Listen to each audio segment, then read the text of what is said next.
నాయుడు అనే నేను ఆంధ్రప్రదేశ్ రాష్ట్ర ముఖ్యమంత్రిగా నా పరిశీలనకు వచ్చిన లేదా నాకు తెలియవచ్చిన ఏ విషయాన్ని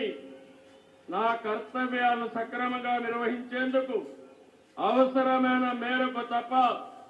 ప్రత్యక్షంగా గాని పరోక్షంగా గాని ఏ వ్యక్తికి లేదా వ్యక్తులకు తెలియపరచనని లేదా వెల్లడించని దైవ సాక్షిగా ప్రమాణం చేస్తున్నాను.